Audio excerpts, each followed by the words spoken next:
Bismillahirrahmanirrahim. Assalamualaikum warahmatullahi wabarakatuh. Hai teman-teman, perkenalkan nama saya Sofia Wuoki dengan NIM 4414210118 dari Program Studi Pendidikan Kimia kelas B. Yang saya hormati dosen mata kuliah Praktikum Organik 1, Bapak Ahmad Kadir Kilo, SPD MSI. Baik, pada video ini saya akan menjelaskan beberapa hazard simbol dan penanganan kecelakaan di dalam laboratorium. Untuk melakukan suatu eksperimen kimia, tentu kita membutuhkan laboratorium kimia, di mana dalam laboratorium kimia tentunya terdapat banyak bahan-bahan yang diperlukan untuk digunakan pada percobaan. Bahan-bahan tersebut tentunya memiliki sifat yang berbeda-beda antara satu dengan yang lain. Ada yang bahan mudah menguap, ada yang bahan mudah terbakar, dan ada yang bersifat korosif. Nah, tentunya diperlukan cara-cara khusus untuk menggunakan bahan-bahan yang sifatnya berbeda. Terutama untuk bahan-bahan yang berbahaya apabila bahan digunakan secara tidak tepat, tentunya dapat mengakibatkan hal yang tidak dapat diinginkan. Contohnya bisa menyebabkan kecelakaan dalam eksperimen. Untuk itu, kita perlu mengetahui sifat-sifat setiap bahan dengan mengenali simbol-simbol dan bahan tersebut yang terdapat pada kemasannya. Nah, yang perlu teman-teman ingat, kemasan bahan kimia dapat mengandung satu atau lebih simbol bahaya. Nah, mari kita bahas simbol-simbol bahaya yang terdapat pada kemasan bahan kimia tersebut. Yang pertama yaitu simbol berikut ini dengan kode E. Nah, simbol ini terdapat pada kemasan kimia yang bersifat eksplosif atau mudah meledak. Ledakan pada bahan dengan sifat ini bisa terjadi karena beberapa penyebab. Misalnya karena benturan pemanasan, pemukulan, gesekan reaksi dengan bahan kimia lain, atau karena adanya sumber percikan api. Ledakan pada bahan kimia pada simbol ini kadang terjadi meski dalam kondisi tanpa oksigen. Oleh karena itu, ketika bekerja dengan bahan ini hindarkan bahan tersebut dari panas, percikan api, gesekan, dan benturan yang dapat menimbulkan panas atau api. Nah, contoh zat yang bersifat eksplosif ini yaitu asam nitrat yang dapat menimbulkan ledakan jika bereaksi dengan beberapa pelarut seperti aseton, dietil eter, etanol. Contoh bahan lain yang mudah menyala itu KlCO3, NH4NO3, C6H2NO3CH3. Nah, yang kedua ini simbol berikut ini menunjukkan bahwa bahan kimia mudah terbakar. Nah, bahan kimia memiliki titik nyala rendah dan mudah menyala atau terbakar dengan api Bunsen, permukaan mental panas atau loncatan bunga api, sehingga bahan ini dijauhkan dari api dan bunga api listrik. Contohnya, lambang ini terdapat pada kemasan minyak terpentin, karbon disulfida, dan asetilena. Selanjutnya yaitu berikut ini dengan kode F+. Nah, simbolnya ini sama dengan sebelumnya tetapi kodenya berbeda. Nah, simbol ini dengan kode ini merupakan simbol yang menunjukkan bahwa bahan kimia bersifat sangat mudah terbakar.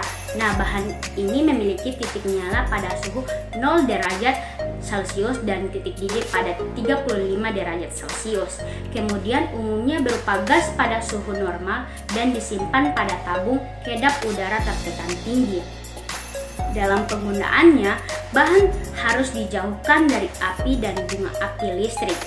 Contohnya, simbol ini terdapat pada kemasan dietil eter dan propana. Nah, kita lanjut dengan simbol berikut ini dengan kode T. Simbol ini menunjukkan bahwa suatu bahan bersifat beracun sehingga dapat menyebabkan kerusakan kesehatan akut atau kronis, bahkan kematian pada konsentrasi sangat rendah jika masuk ke tubuh melalui insulasi mulut atau kontak dengan kulit. Nah, sehingga bekerja dengan bahan-bahan yang sifatnya seperti ini harus memperhatikan keselamatan diri, di mana kita harus menghindarkan kontak langsung dengan kulit-kulit menelan, serta kita harus menggunakan masker untuk mencegah uap yang masuk dalam pernapasan. Contoh bahan yang bersifat beracun seperti metanol toksis, benzen toksis karsonogenik, karbon tetraklorida, CCl4, dan oksigen disulfida atau H2S. Simbol berikutnya ini dengan simbol T+, simbolnya sama dengan sebelumnya, namun kodenya berbeda. Kemudian sama dengan simbol sebelumnya, bahan yang ditandai dengan simbol ini dapat menyebabkan kerusakan kesehatan akut atau kronis dan bahkan kematian pada konsentrasi sangat rendah jika masuk ke dalam tubuh inflamasi melalui mulut dan kontak langsung dengan kulit. Nah, hanya saja lebih bersifat beracun dibandingkan dengan sifat simbol berikut sebelumnya. Nah, bekerja dengan bahan ini tentunya kita sangat berhati-hati di mana kita harus hindari kontak langsung dengan bahan ini menggunakan masker, sarung tangan, dan kacamata. Nah, contoh dengan bahan sifat ini misalnya kalium sianida, hidrogen, sulfida, arsen, oksida, nitrobenzen, dan atripin. Simbol yang keenam ini yang ditunjukkan pada gambar berikut ini dengan kodenya adalah C. Nah, simbol ini digunakan untuk menandakan bahwa suatu bahan bersifat korosif sehingga dapat merusak saringan hidup. Ketika bekerja dengan bahan ini, kita harus berhati-hati dengan menggunakan sarung tangan. Nah, bahan-bahan yang bersifat korosif biasanya menggunakan bahan yang bersifat asam kuat dan basa kuat. Contohnya HCl, H2SO4, dan NaOH. Selanjutnya, simbol berikut ini dengan kode N digunakan pada bahan yang bersifat berbahaya bagi lingkungan, misalnya berbahaya untuk air, tanah, udara, tanaman, mikroorganisme, dan menyebabkan gangguan ekologi. Sehingga kita harus pisahkan dengan bahan lainnya dan dibuang pada tempat yang telah ditentukan, tidak boleh langsung dibuang ke lingkungan.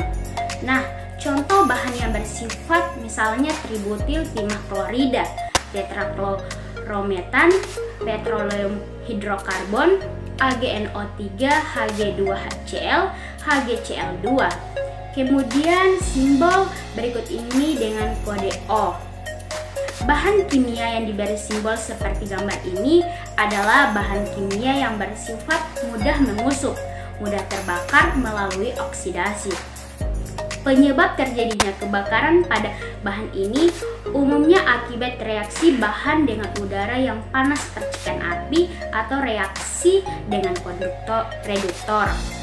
Sehingga ketika menggunakan bahan ini, hindarilah panas reduktor dan bahan-bahan mudah terbakar lainnya, seperti simpan di botol gelap.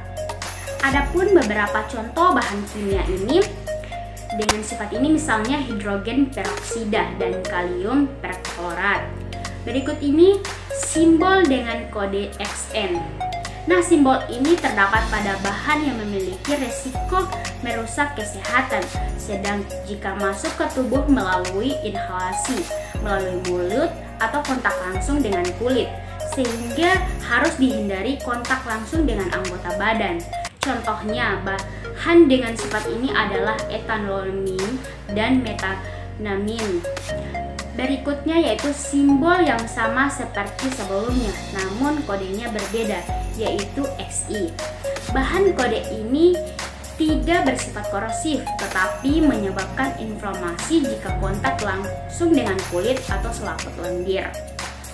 Nah, pada saat bekerja menggunakan bahan ini, jangan sampai kontak dengan tangan atau mata. Jangan sampai terhirup dan kita harus menggunakan masker serta sarung tangan. Contoh bahan dengan sifat tersebut adalah isopropilamina, kalsium klorida, asam dan basa encer, etanol, dan isobutanol. Nah, pembahasan selanjutnya yaitu mengenai penanganan kecelakaan di dalam laboratorium. Kecelakaan di laboratorium bisa saja terjadi walaupun tidak diharapkan.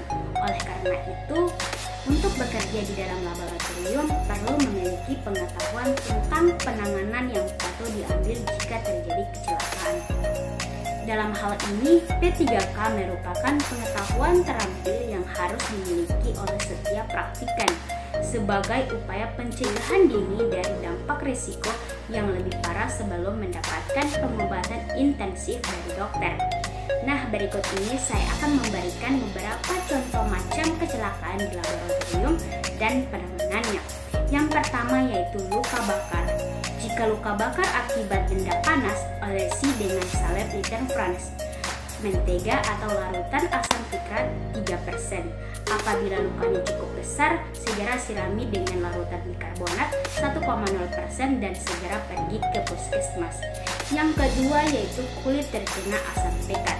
Jika kulit terkena percikan asam sulfat, asam nitrat, segera lap dengan kertas tisu, kemudian cuci dengan air dan larutan natrium bikarbonat, keringkan dan oles dengan salep interferons. Yang ketiga yaitu kulit terkena basah kuat. Segera cuci dengan air yang banyak, kemudian dengan larutan asam asetat 1,0% dan cuci dengan air kembali. Setelah kering, olesi dengan salep interferons. Yang keempat yaitu kulit terkena bron. Segera cuci dengan benzen dan olesi dengan gliserin. Setelah beberapa saat, cuci sisa gliserинnya dengan air dan berolesi dengan salep interferons. Baik, itulah beberapa penjelasan mengenai hazard simbol dan penanganan kecelakaan di dalam laboratorium dari saya. Jika masih ada kekurangan dan kekeliruan, mohon dimaafkan. Wabillahi taufiq wal hidayah. Wassalamualaikum warahmatullahi wabarakatuh.